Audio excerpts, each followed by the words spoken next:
Okay. Now the term mitochondria has been taken from Greek word. दो Greek words को मिला के term mitochondria बनी है. एक ये mitos means thread and chondria which means body. So actually mitochondria का सिंपल मतलब होता है थ्रेड लाइक बॉडी. क्लियर? ऐसा कोई चीज जिसका शेप थ्रेड लाइक हो. चलिए जल्दी बैठो. Now chondrion is sometimes also known as granule. So simply put, what is mitochondria? It's a thread like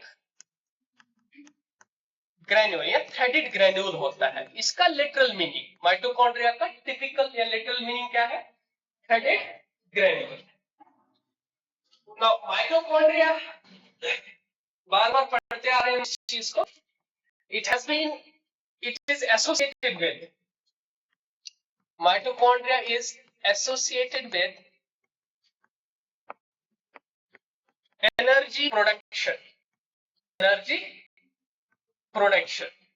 mitochondria में एनर्जी प्रोड्यूस हो जाती है, इसलिए इसको हम क्या बोलते हैं? Power house of cell. Power house of cell भी माइटोकॉन्ड्रिया को कहा जाता है क्योंकि इसमें ऑक्सीडेटिव फॉस्फोरिलेशन होता है. नाउ अदर नेम्स क्या है माइटोकॉन्ड्रिया के? और किस किस चीज से इसको और किस किस नाम से माइटोकॉन्ड्रिया को जाना जाता है? It is also known as chondrioplast, plastosome, plasmosome, chondrioplast, plastosome, plastosome और कॉन्ड्रियोसोम.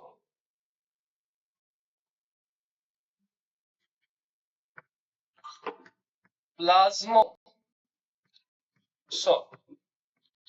So these are the other names of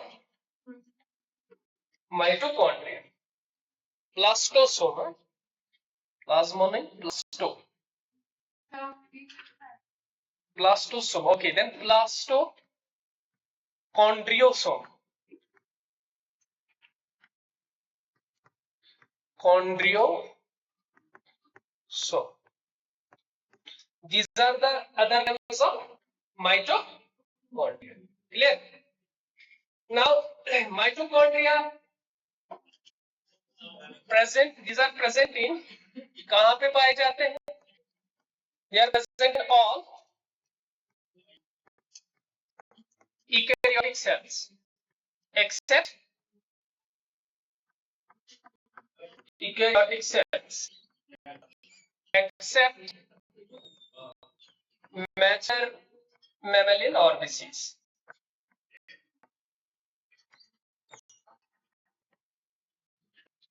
mature mammalian ऑर्बिसीज को छोड़ के हर एक एनिमल हर एक यूकेरियोटिक सेल में पाया जाता है.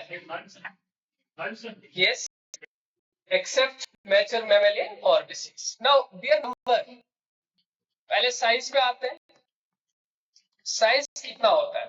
The smallest mitochondria is, size के हिसाब से सबसे छोटा जो माइटोकॉन्ड्रिया है ये पाया जाता है यीस्ट सेल में. यीस्ट की सेल में सबसे छोटा साइज के हिसाब से माइटोकॉन्ड्रिया प्रेजेंट होता है. एंड द लार्जेस्ट माइटोकॉन्ड्रिया इसमें देखा गया, it has been found in the ovum of a frog species called Rana pipens.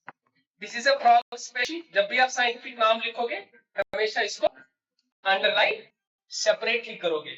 Generic epithet को अलग, स्पेसिफिक एपिथेट को अलग. नाउ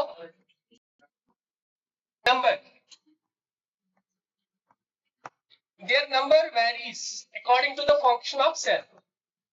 जो भी मेटाबॉलिकली एक्टिव सेल होगी।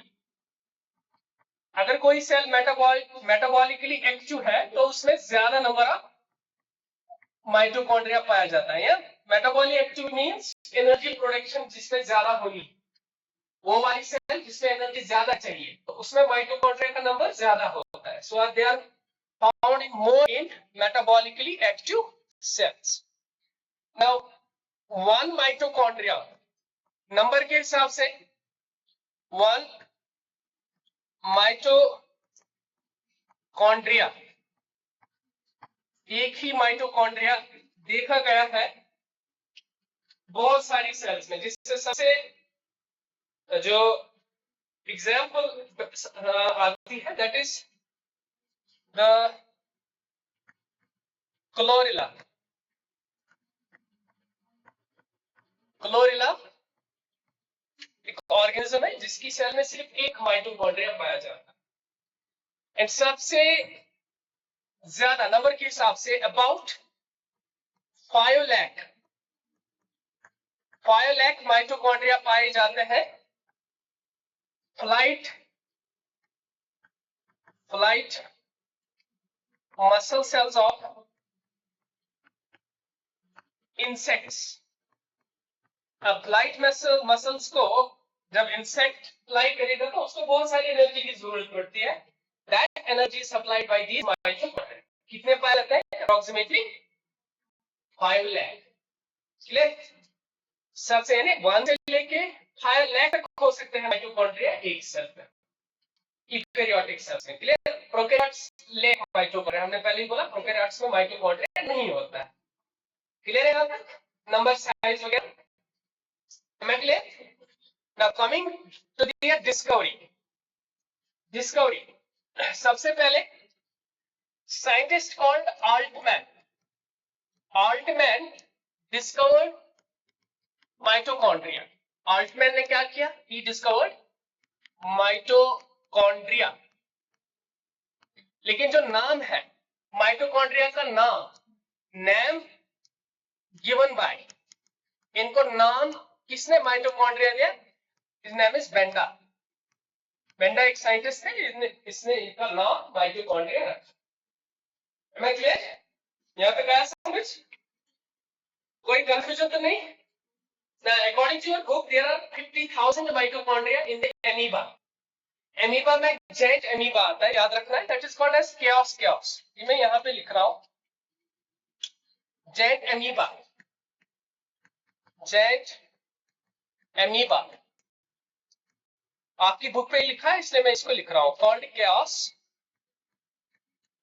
chaos। इसमें पाए जाते हैं 50,000 माइटोकॉन्ड्रिया।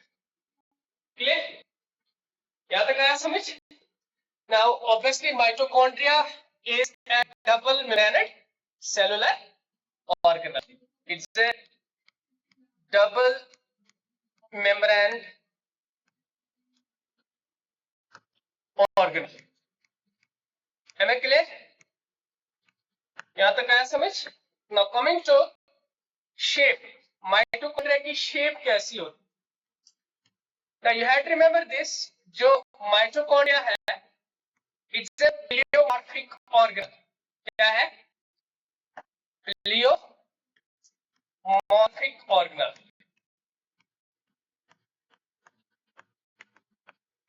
मींस इसकी शेप डेफिनेट नहीं होती है। The shape of mitochondria is not fixed. It can change its shape according to the need of the cell. जिस हिसाब की नीड होगी सेल की, उसी हिसाब का शेप भी पाया जाएगा माइटोकॉन्ड्रिया में। Such organelles which can change their shape are called as pleomorphic organelles. So I am writing here. So it can change its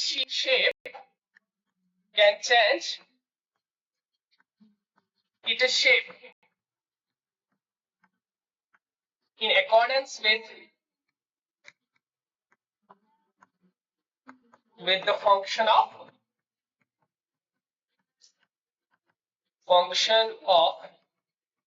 cell. Clear?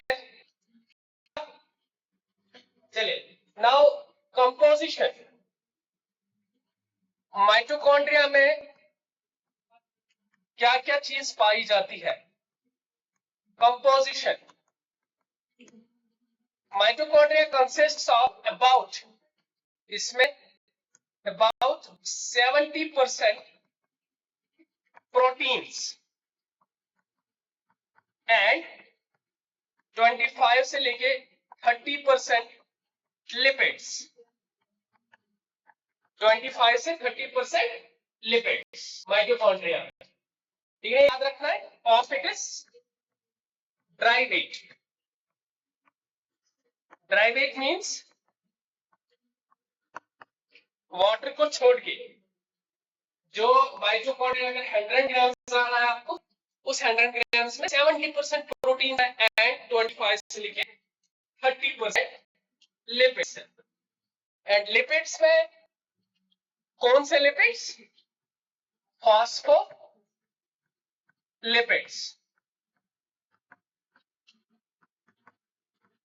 Clear?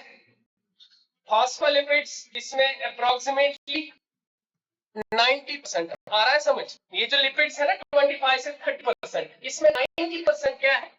Phospholipids है। क्लियर? टोटल क्या है? 70% प्रोटीन्स है and 25 से लेके 30% lipids है। Out of these 25% to 30% lipids, 90% is phospholipid. Remaining 10% क्या है? Remaining 10% is क्या? कोलेस्ट्रॉल। कोलेस्ट्रॉल है। इसी तरीके से इसमें विटामिन ई है।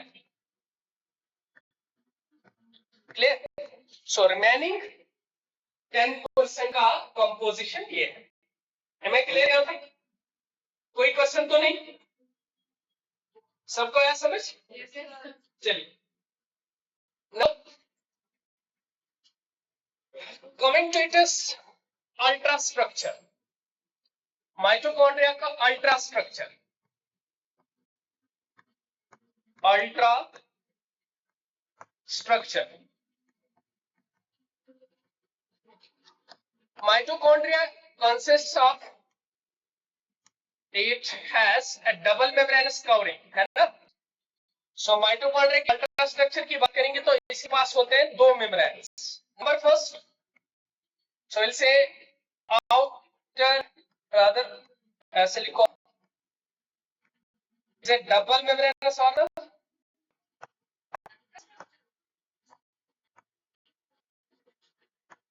डबल मेम्ब्रेनस ऑर्गेनल है।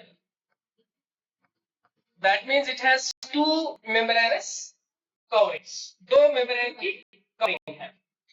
Out of these two membranes, the outer one is called as outer mitochondrial membrane. Outer mitochondrial membrane. Outer mitochondrial membrane is permeable. It is more permeable than inner mitochondrial membrane. अगर मैं mitochondria यहाँ पे बना रहा हूं, कुछ ऐसा दिखेगा ये, जिसमें बाहर का मेम्ब्रेन ये है and inner to this is one more. Just wait, I'll make it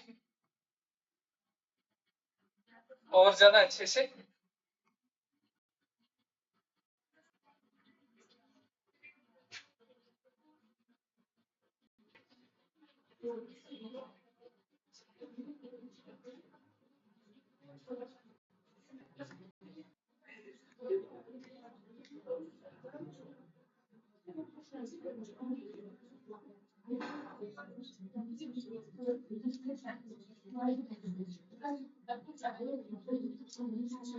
This is just a representational figure. So दो मेम्ब्रेन्स होते हैं, the outer one is permeable and smooth. This is called as outer mitochondrial membrane. ये ज्यादा permeable होता है as compared to inner mitochondrial membrane. It is more permeable and is smooth, more permeable and smooth. ये permeable इसलिए होता है क्योंकि इसमें एक प्रोटीन होता है, चैनल प्रोटीन होता है, we call that as porin, contains more porins. What are porins? These are the channel proteins on the outer mitochondrial membrane. Later on we will see this has some evolutionary significance. This porin protein has evolutionary significance. We'll see that once we will see the structure. So we have two mitochondrial membranes, outer mitochondrial membrane, which is smooth and is permeable because it contains transmembrane proteins called porins. Am I clear? Now then, the second membrane is called as inner mitochondrial membrane.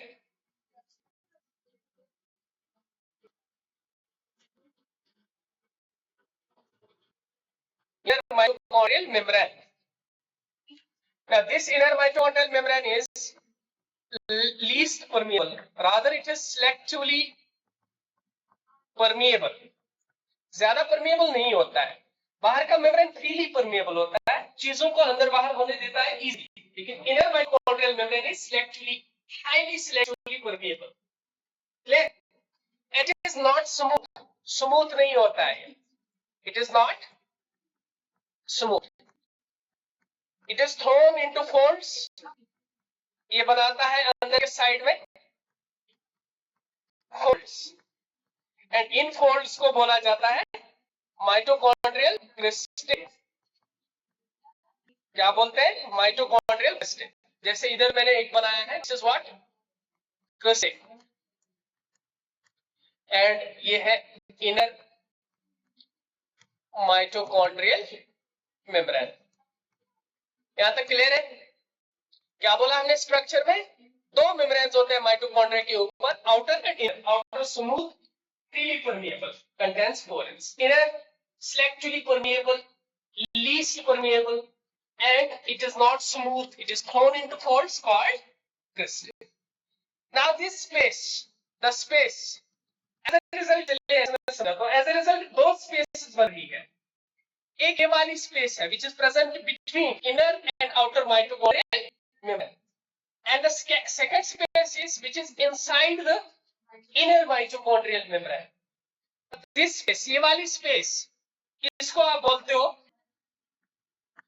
intermembrane space. Intermembrane space. Now this intermembrane space is very important. It is very important because it contains several enzymes which are necessary for the production of energy. Now this intermembrane space is approximately 60 to 70 angstrom thick. 60 to 70 angstrom. Am I clear? Now whatever space that is enclosed by the inner mitochondrial membrane, वो वाली space जो enclosed है, जिसके बाहर से क्या है? Inner mitochondrial membrane. यानी ये वाली space की बात हो रही है. Clear? This is called as, this is filled with a fluid-like, a jelly-like structure called a matrix.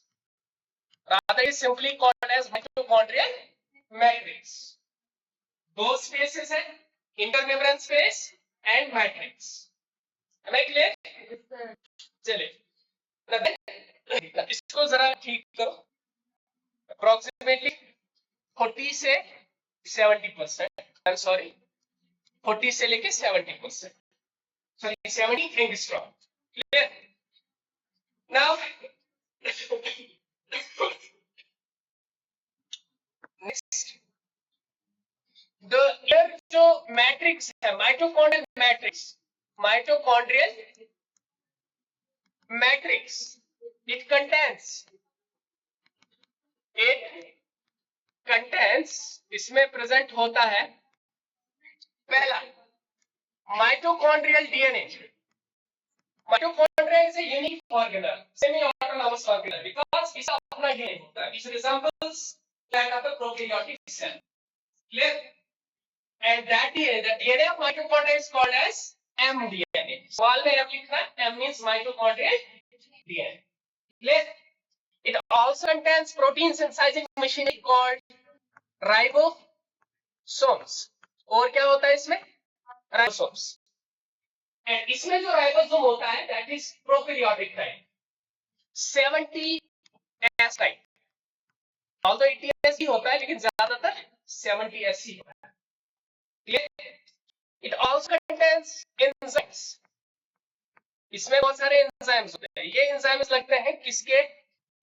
Krebs cycle में. All enzymes needed for Krebs cycle. These are found inside the mitochondrial matrix. अगर आप cell में देखोगे ना total enzymes 70% will be present in the mitochondria. है ना clear? इसके अलावा now इसके अलावा जो inner mitochondrial membrane है, it also contains a knob-like structure. Contains a knob-like structure. Knob-like structure called, उसको हम बोलते हैं F0 F1 particle. F0 F1 particle. This is also called as ATP synthase, which helps in ATP production. इसके अलावा इसके ऊपर cytochrome ETC electron transport chain होता है. Clear? Electron transport system. It also contains ETS, electron transport system. Am I clear? So outer mitochondrial membrane, inner mitochondrial membrane. In between is a space, very mitochondrial space, or rather we call that as intermembrane space. Intermembrane space को छोड़ के inside the inner mitochondrial membrane there is another space called the mitochondrial matrix. Mitochondrial matrix contains enzymes, mDNA, ribosomes. The inner mitochondrial membrane also contains proteins such as F0 F1 particles or ATP synthase, which are helpful in ATP synthesis. It also contains ETS, electron transport system, which will be clear जब आप पढ़ोगे oxidative phosphorylation. ठीक है? इंशाल्लाह ये आपको पढ़ना पड़ेगा बॉटनी में. ठीक है? देन इसके अलावा माइटोकॉन्ड्रिया के रिलेटेड इंपॉर्टेंट क्या है? माइटोकॉन्ड्रिया यूनिक ऑर्गेनल है, बड़ी ही यूनिक ऑर्गेनल है. यूनिक ऑर्गेनल क्यों है? पहला, किसी भी ऑर्गेनल में आपने अभी तक डीएनए नहीं देखा. सो ये यूनिक ऑर्गेनल है because it contains separate DNA, है ना? contains its own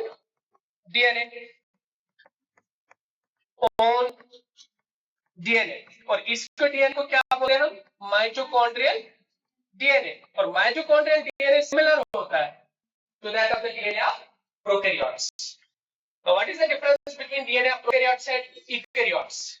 In eukaryotes the DNA is linear with the histone proteins, and in eukaryotes the DNA is linear. Eukaryotes DNA is linear and with histone proteins. In prokaryotes it is circular and without histone proteins. Am I clear? अभी तक कितना difference याद रखना काफी है. Contains its own DNA called mDNA, इसलिए unique है. दूसरा, जब भी सेल डिवाइड करेगी तो माइटोकॉन्ड्रिया डिवाइड करता है bye binary fission. Binary fission से ये डिवाइड करता है. क्लियर है? इसलिए साइंटिस्ट का मानना है कि ये माइटोकॉन्ड्रिया जो है it is a cell with in cell. क्या है? Cell with in. Mitochondria is cell with in cell. क्योंकि अपना डीएनए अपनी प्रोटीन सिंथेसाइजिंग मशीनरी तो कहीं ना कहीं इंडिपेंडेंट है, लेकिन ये सेमी ऑटोनॉमस है, कंप्लीटली इंडिपेंडेंट नहीं है, हाफ इंडिपेंडेंट। कुछ प्रोटीन्स और माइटोकॉन्ड्रियल प्रोटीन्स आएगा खुद से, रेस्ट ऑफ चीजों के लिए डिपेंडेंट होगा न्यूक्लियर डीएनए पे। कुछ समझ, माइटोकॉन्ड्रिया यूनिक है इन दो रीजंस की वजह से। पहला इसका अपना डीएनए होता है, दूसरा इसका ये डिवाइड करती है बाइनरी फिशन, तीसरा एक और रीजन भी लिखो, इट कंटेन्स 70s राइबोसोम्स, जबकि बाकी यूकेरियोटिक सेल्स में क्या होता है 80s राइबोसोम होता है, लेकिन माइटोकॉन्ड्रिया में जो राइबोसोम होता है दैट इज 70s। तो कहीं ना कहीं इन कैरेक्टर्स की वजह से, अच्छा एक और डिफरेंस लिखो, याद आ रहे हैं। Now one more is it also it is जो आउटर माइटोकॉन्ड्रियल मेम्ब्रेन है, आउटर माइटोकॉन्ड्रियल मेम्ब्रेन जो है, it contains similar proteins which are found in the prokaryotes called porins. जो प्रोकैरियोटिक प्लाज्मा मेम्ब्रेन होता है उसका एक प्रोटीन होता है कॉल्ड पोरिन, वो पोरिन सेम होता है to that of the porins of the outer mitochondrial membrane. तो ये एविडेंसेस मान के हम ये बोलते हैं कि कभी ना कभी पहले के जमाने में माइटोकॉन्ड्रिया अलग से ऑर्गेनिज्म था। फिर इसने क्या किया, एंडोसिम्बायोसिस किया, यानी ये आ गया यूकेरियोटिक सेल के अंदर और वहां रहने लगा एज सिम्बायोट। धीरे धीरे आपने बहुत सारी चीजें लूज की, वहां से जो यूकेरियोटिक सेल थी इसने इससे एनर्जी लेना स्टार्ट किया। So that is why because of this reasons we say mitochondria is a cell with in cell, cell with in cell. तो ये सेल कैसे आ गई यूकेरियोटिक सेल में? By the process of endosymbiosis. What is endosymbiosis? Cell के अंदर कोई और एंडोसिम्बायोट है, सिम्बायोट है। सिम्बायोसिस का मतलब होता है पॉजिटिव पॉजिटिव रिलेशनशिप, यानी दो ऑर्गेनिजम्स का एसोसिएशन जिसमें एक को भी फायदा है दूसरे को भी फायदा है। Close association between two organisms wherein both are supplied with some benefits. Clear? So क्योंकि सिम्बायोसिस की वजह से ये प्रोकैरियोटिक सेल जो कभी इंडिपेंडेंट प्रोकैरियोटिक सेल थी, ये अब inside the cytoplasm of eukaryotic cell आ गई। इसलिए इसको हम बोलते हैं कि माइटोकॉन्ड्रिया क्या है, एंडोसिम्बायोट है। This theory is called as endosymbiotic theory. Am I clear? यहां तक आया कुछ समझ? रिपीट करो इसको। बिकॉज ऑफ दीज एविडेंसेस हम ये मानते हैं माइटोकॉन्ड्रिया पहले के जमाने में क्या थी, एक अलग सेल थी। फिर इस यूकेरियोटिक सेल ने अपने साइटोप्लाज्म के अंदर लेके इससे कुछ बेनिफिट्स लिए, इन रिटर्न इसको कुछ बेनिफिट्स दिए। आ रहा है समझ? इसलिए हम आज मानते हैं माइटोकॉन्ड्रिया असल में कोई और सेल थी जिसको यूकेरियोटिक सेल ने सिम्बायोटिकली अपने अंदर होल्ड करके रखा है। Clear? And because mitochondria has its own DNA, its own ribosomes, it is sometimes also called as semi-autonomous organelle, यानी बहुत सारी चीजों के लिए ये डिपेंडेंट नहीं है यूकेरियोटिक सेल पे। Am I clear? यहां तक आया समझ?